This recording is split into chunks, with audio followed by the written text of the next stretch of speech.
Good evening. This month on Assignment 7, we'll travel to Saltville and Waynesboro for a look at two different rivers contaminated by mercury. And we'll go to Buford's Tavern in Bedford County, where some old codes have led to a number of modern-day treasure hunts. We'll begin in a moment. Serving Central and Southwestern Virginia, this is your hometown station, Wdbj 7. Good evening. This is News 7 at 6. I'm Keith Humphrey. Top 20 Grand Nationals qualify tomorrow. We'll have the results at 6. Okay. You know, if we were going to suffer through a rainy day, it would have been nice to accumulate some moisture, to really get some rain. Well, your portable rain gauge didn't have too much in it. No. Huh? No, by golly. In fact, some of the folks further to the south got a little more than we did, Keith, but unfortunately it was a disappointing rain all in all if you're looking for significant accumulations, and rain is still in the forecast. The sun is about to disappear from the sky. We are about to witness a solar eclipse, something that we haven't seen in America since 1951. Because the invisible rays from the sun could cause blindness, the best way to watch this amazing display is on television. And that's just what we're going to do.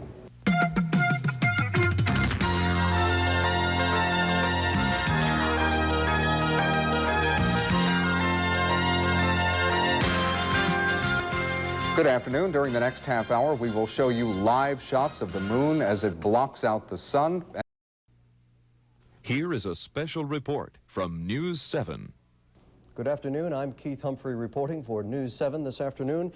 The flooding in the Roanoke Valley has taken on major proportions, nearing disaster proportions in some areas. Roads are blocked throughout the valley. Wdbj 7. Good evening. This is News 7 at 6. I'm Keith Humphrey. Teams of federal and state emergency officials arrived in Roanoke today to start the task of assessing the damage.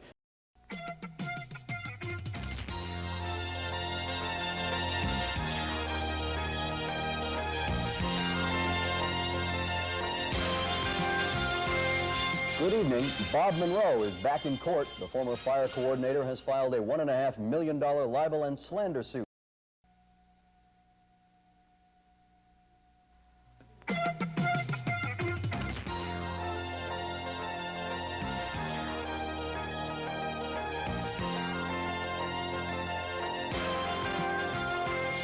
Good evening. Apathy there's not. All the talk of low voter interest and low voter turnout in this election has proved to be just that, no more than talk. Any television news department worth its salt throws all of its resources into election night coverage, and Channel 7 in 1981 was no exception. But for us, November 3rd represented the culmination of a commitment made many months before.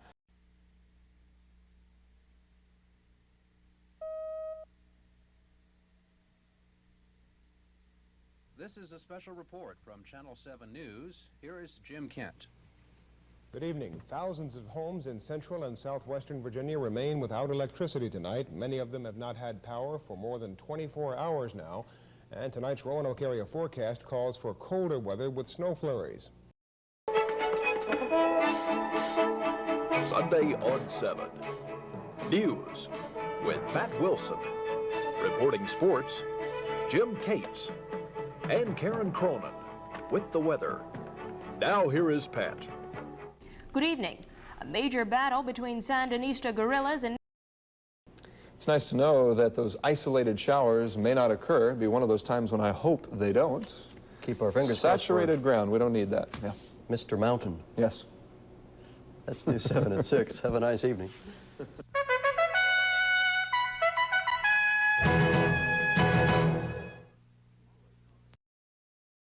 Come visit Hometown, Virginia, beginning Sunday, June 3rd. We'll be looking at the problems and issues affecting the place you live, looking back at some of the things people still talk about years after they happened here, and we'll be listening as well, listening to what's on your mind through your letters to us. Plus, the newsmakers of Central and Southwest Virginia will be talking on record with News 7 journalists. Join the conversation, the 30 minutes before 60 minutes on your hometown station, Wdbj 7.